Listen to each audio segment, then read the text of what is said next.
Hey guys, it's Dave, your mortgage guy.com, and I'm getting asked this question. I'm seeing this question a lot on social media, and a lot of quote unquote experts doing videos on should you wait to buy a home until 2023.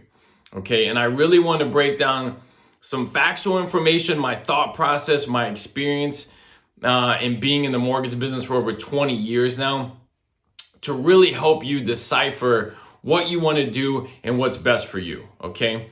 So one topic that comes up is the crash. The crash is gonna happen, okay?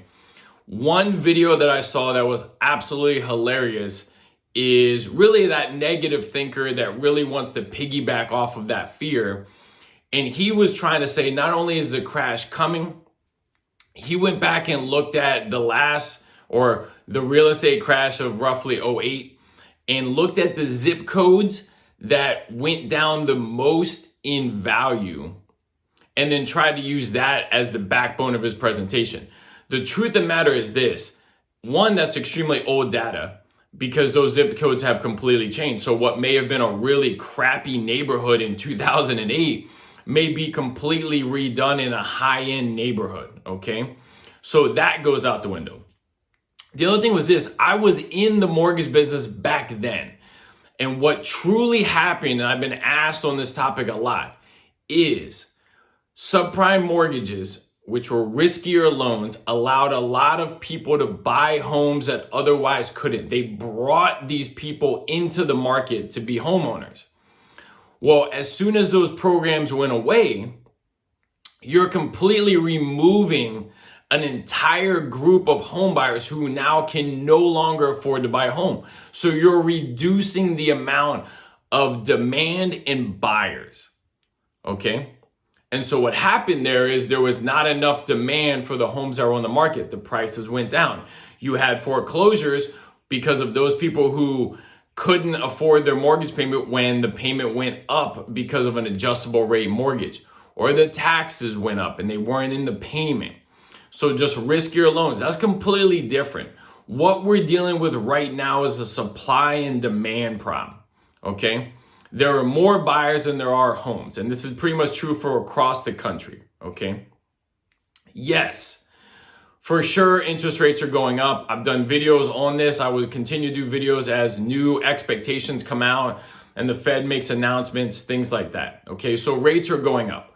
Home prices are going up year over year, okay?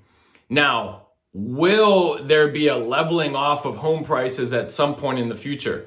Absolutely, right? The home prices can't continue to go up at this pace every single year over year. When is that going to level off? It depends on your area, your city, okay? It depends on supply and demand. That is not something to bank on. All that is that down the line, prices would level off and maybe become a little bit more normal, okay? Now, keep in mind, certain areas almost never see any type of leveling off. Certain areas of California are a great example. Year over year, there's an absurd amount of price increase, right? Or equity in the home for the people who own homes, okay? So thinking you're gonna wait to get that home, what you're really doing is missing out on your home increasing in value, getting that equity, right? If I've seen reports where home prices have gone up, depending on the area, 10, 20%, somewhere in between there, over 21 over 20, and 22 is on pace to do that over 2021. Well, if that continues for 5 years until it levels off, you missed out on 5 years of your home increasing in value, okay? Let's also keep in mind, what are your other choices? You can rent, okay? Right away, renting is never the answer compared to owning the home. Home prices increase in value. We're seeing that now more than ever, okay? You have tax deductions that you have, okay? So there's a lot of reasons, not to mention stability, right? If you're renting, I mean, your landlord may sell that property, right? Here's the other thing that a lot of people aren't talking about. There is also a supply and demand issue for renting, okay? There's a shortage in rentals, single family homes, possibly apartment complexes. right? And you're seeing a lot of complexes going up still because of that shortage. So what's going to happen is your rent is going to continue to go up.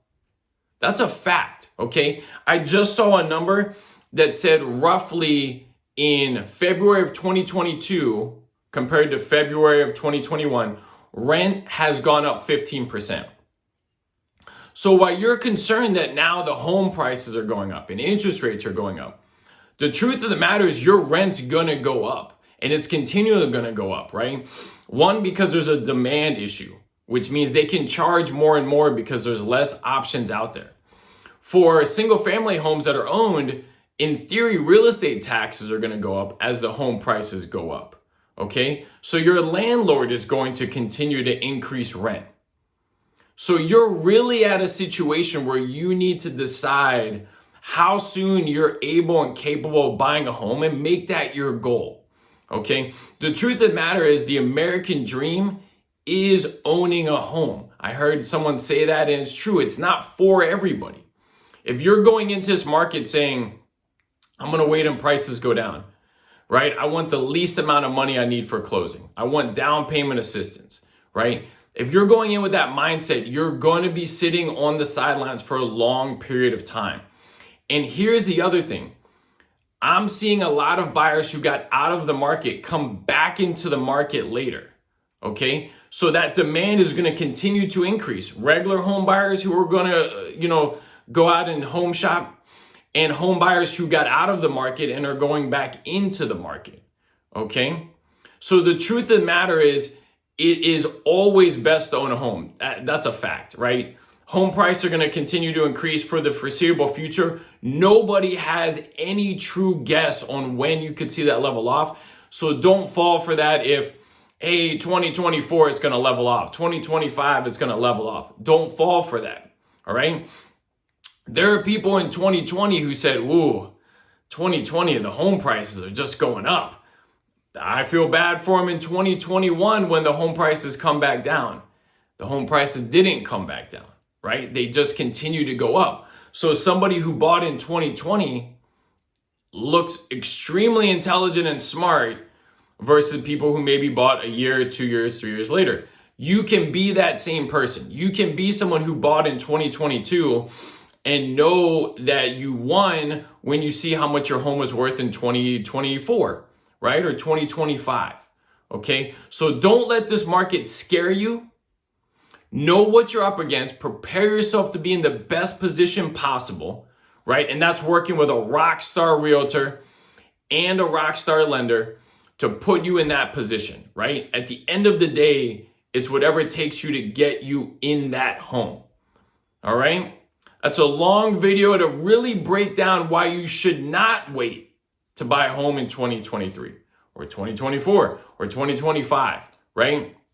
And that's factual information so you know what's truly out there versus a lot of the garbage that you're seeing online about the crash and people not doing their research to scare you, right? I would bet my life that many of those people who put out that information don't own a home or are too scared to buy a home. Otherwise, they wouldn't present you with that type of information because that's going to be holding you back, right, as you grow. And I want to see you become a homeowner as soon as possible. All right? Call or email if you need anything. Comment down below. Subscribe to my YouTube channel. And if you find my videos helpful, I'd love to be your lender. Thanks, guys.